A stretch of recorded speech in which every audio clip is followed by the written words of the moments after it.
MACC dispatch fees are set to increase next year for emergency service agencies across Grant County. The Multi-Agency Communications Center handles 911 calls for service in the county, relaying the information to the agency best suited to handle each emergency. The MACC Board of Directors recently voted to increase the fee from $25.88 per dispatch call to $27 starting next July. Grant County Sheriff Tom Jones sits on the MACC board. We're still well below the other counties that are doing the same type of calls for service or getting billed for calls for service.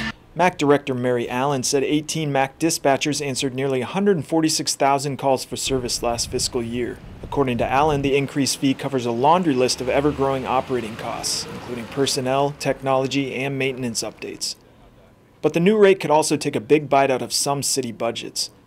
Soap Lake, for instance, will pay nearly $14,000 more next year. In a small community like this, that's a significant increase. It's not, an inflation bump that's, comparable to, a CPI increase of, 3% a year or something like that. That's significant, and it will cause us some hardship. Quantz said Soap Lake will encourage citizens to bypass MACC for non-emergency calls. We'll put our phone number out, our business phone, out to the public in the city of Soap Lake and make it clear that this is where we want them to call. Ephrata Police Chief Mike Warren said his department will see an increase of about 19%. Since the MACC fee is the second largest item on our budget, followed only by the payroll, then it means that we're going to have to cut in other areas, and quite frankly, there's not a lot of areas for us to cut. Warden Police Chief Rick Martin said it's too early to tell how he'll cover the $8,700 in additional fees. Making matters worse, Martin said the cost of mandatory officer training is going up this coming year. At the same time, Warden, like other Washington cities, is poised to receive less liquor tax revenue.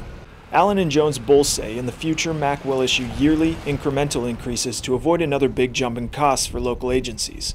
MACC's last fee increase was $1.36 and occurred in 2008. It's just one of those things that we're going to have to start catching up with the current costs for the services that MACC provide. I understand why they did it, and so I'm not faulting the MACC board or MACC, either one. And I know their expenditures have gone up. It's a little difficult for us at this time to see where we're going to be able to absorb such a hike, but we're going to do everything we can in order to make sure that the citizens feel as little impact as possible. For I-Fiber One News, this is Ryan Lancaster reporting.